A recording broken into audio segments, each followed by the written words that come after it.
ito po kami babalik ang Gomez Family tour from Hong Kong and Macau. So ito na po yung part 4 ng video namin. So natapos na namin yung first day namin dito sa Hong Kong. Nagpunta kami sa TST tsaka sa Peak Tram. So ngayon, kinabukasan, next day, going kami ng Disneyland. Sobrang ganda. Disneyland. So napunta kami Disneyland. Doon naubos yung isang buong araw namin. So yung sa Disneyland, wala naman ako may kukwento sa inyo. Basta masasabi lang namin is sobrang saya. Pagod ka lalakad, kailangan yung maraming lakas. Sobrang nakakagod, sakit sa binti. Ngayon damang-dama pa namin yung sakit sa binti. Hanggang ngayon, doon talaga. Grabe. So hindi kami katulad ng ibang mga, hindi namin sinunod yung mga vlogger na bumili sila ng pagkain sa loob ng Disneyland. So yun, ang ginawa namin strategy pala, maaga kaming umalis kasi alas 10 ang open ng Disneyland. So ang ginawa namin, nag-open kami ng sorry. Yun na, ading umano kami, bumiyahe na kami ng going to Central ulit. Doon pa rin bababa sa Central from Mongkok, bumiyahe kami ng MTR papuntang Central. Pero bago kami pumunta ng Central, bumaba muna kami uli ng TST. So nag-usap kami mag-asawa para makatipid kami. Babalik siya doon sa sa bilihan nung ulam.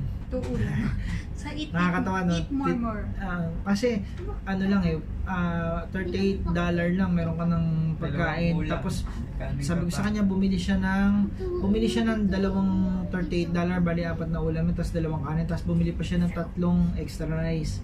So magkano lang yun? 38 plus 30 kasi tatlong rice is at 30. Okay, magkano lang yun? So yun na. Mas makakatipid sana kaso yun nga, sarado naman. Pumunta ako. Dumating siya, sarado. Tapos ayun, bumili ako sa Jollibee. Teka lang, ma. Teka muna. Huwag kang lockdown. So naiwan kami dun sa station habang inantay namin. Siya lang ang lumakad kasi pag lumabas kami lahat, magtatap kami uli dun sa MTR, dun sa Octopus Card. So malaking gastos yun. Kaya siya lang, nagwalay kami. Dala niya yung cellphone. Tapos pumunta siya dun. Ako, nakikonik ako sa wifi ng MTR kasi may wifi naman dun eh.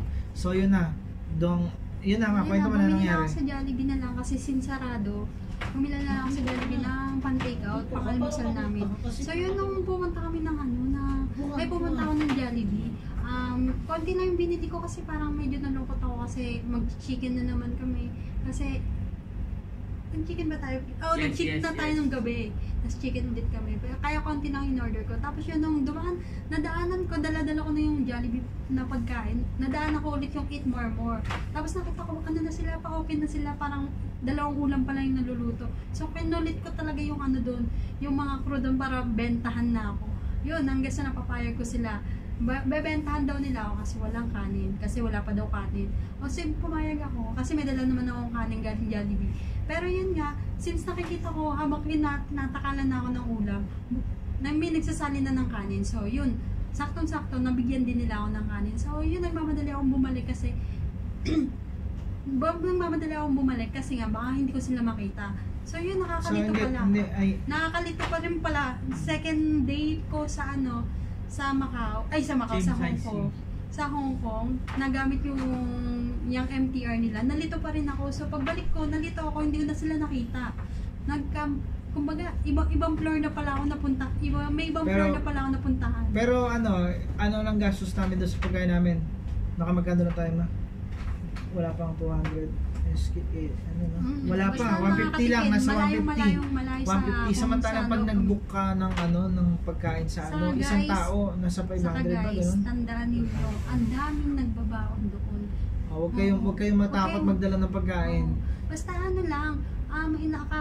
naka-microwavable, although may kanin kayong dala. Mas okay yung walang sabaw para walang tatapon. Pero hindi sila maigit sa pagkain. Yun lang naman siguro yung para mas makatipid kayo. Yun na. So yun na, natapos yung huwag natin pahabain yung kwento sa Disneyland. Basta nag-enjoy kami doon, walang pagsisisi. Walang pagsisisi na na nagbaon kami ng pagkain. Maganda po yung castle. Yeah. Frozen. Yan. Basta halos guys, ganitong ginawa namin sa Disneyland. Halos wala kaming patakasing rides doon. Talaga hindi lang namin nakita doon yung Iron Man saka Kasi masyado siyang maliit lang yung kasi siyang maliit na store. Tindahan. Nung pauwi na kami sa lang namin siya nakita, nadaan. Pero alam nyo ba, hinahanap namin talaga yun actually. Hindi ma'am, mula Kaso wala kasi pagbukas. sa map eh. Mula pagbukas hanggang hanggang Sa magsara map, natapos sa map. lahat masakyan namin. Sa map hindi kasi siya makita. Pati yung mga nila, mga theater na panood namin lahat. Grabe. Apakasakit ng paa Yung mga namin show, pero oo. talagang tinapos Lahat, namin. ang Yung ginawa- bilan, ang yan. ginawa namin kasi talagang kung sinunod-sunod namin kung saan yung kumbaga kung yung Basta oras, meron kayong pinload yung- namin yung oras ng Hindi, yung Hong Kong Disneyland para makikita nyo kung kay anong oras yung mga show. Kasi pag wala kayo nun, hindi nyo mapapanood lahat. Kasi nga, wala kayo, hindi nyo makikita kung Saka anong baka oras yung start. Hindi nyo rin makikita sa map kung nasaan yung tinutukoy namin na maganda daw na hindi So, namin napasok. Mag-download kayo ng ng Ibig sabihin, Hong Kong hindi nyo rin Disneyland. makikita Yung yun na Ant-Man, yung sa Iron mga, Man, hindi nyo makikita sa map. Yung kailangan talaga Hanapin nyo talaga. magtanong din Sa kayo. ano, Basta pinaka-entrance. pinakamalapit yan sa may yung sa may parang yung shuttle. Malapit sa shot. Malapit sa shuttle. Parang Star Wars. Oh, parang Star Wars. Tapat nun. Star Wars. Ayan. So, yun na. Natapos kami dun sa Hong Kong Disneyland. Naubos ang araw namin. Yung second day namin ng At saka masaya. pinakamaganda doon. Na masakit alam ang nyo, mga guys, paa. sabi kasi pagka may araw na walang Peak. momentos. Ang pakaswerte lang namin kasi Meron. gulat kami merong momentos nung araw. Tsaka maganda panahon. Saka, Mas maganda mo magpunta ng Ano Disneyland na ngayon? maganda panahon. ang tawag dito, trick or treat nila. Kaya, Nasabay. nasabay. May mga pa-candy sila. Yun na. So, yun. Pagtapos namin sa Disneyland, umuwi kami ng aming dito. Bumalik kami ng Mongkok. Pagdating namin dito sa Mongkok, wala na kaming ginawa kundi nahiga na tulog na. No, hindi Ano ba? hindi pa. Ano ba? Medyo na-stress kami bago Oo kami nga umakyat pala. dito kasi Oo, naghanap kasi kami gutom ng kami. kanin. Oo. Gutom kami. Wala Kasi pa nga, lang nagtitinda ng kanin dito sa Mongkok. hindi kasi, Although rice, Mama, guys, ganito, naghanap kami ng bigas kasi meron kaming rice cooker na dalang. Galing namin, di ba? Dito talaga kami sa travel tipid. Sobrang tipid. Ito yung pinaka sinasabi namin na magta-travel kami pero hindi naman sobrang ang gagastos ng malaki. Kasi, Tipid talaga. Oo, tipid. Pero, hindi naman yung tipong gugutomin namin yung sarili namin. Kasi kung nakabili kami ng bigas, sure bull yun. Talagang Wala kaming busog-busog gastos. kami. wala kami. Dito, wala kang Tigdag ka. grabe dito. Wala kami makitang bigas dito sa buong Mongkok na to. Nakakain lang kami ng kanin doon sa TST. Sa may Ting Chan Shui. Hindi, dito may nabibilan na neto lang kanina. Anyway, sige, later. Later na yun. Ayun na. So, pagdating namin ng Mongkok, gutom kami, naghanap kami ng makakain. Wala kaming makitang bigas dito para isain. Wala kaming choice. Nauwi kami sa mga cup noodles. So, cup noodles, tinapay. Sa ng Diyos, pagdating namin dito, nakaraos kami, nakakain kami. Pagkatapos nun, anong oras tayo natulog kagabi? Natulog na kami alas 12. Alas Tapos 12. kailangan namin gumising ng 4:30. Kailangan namin gumising Kasi, ng 4:30 Magana dahil naman magto-turbojet kami papunta Turbojet. ng Macau. So, yun na. Anyway, yun to.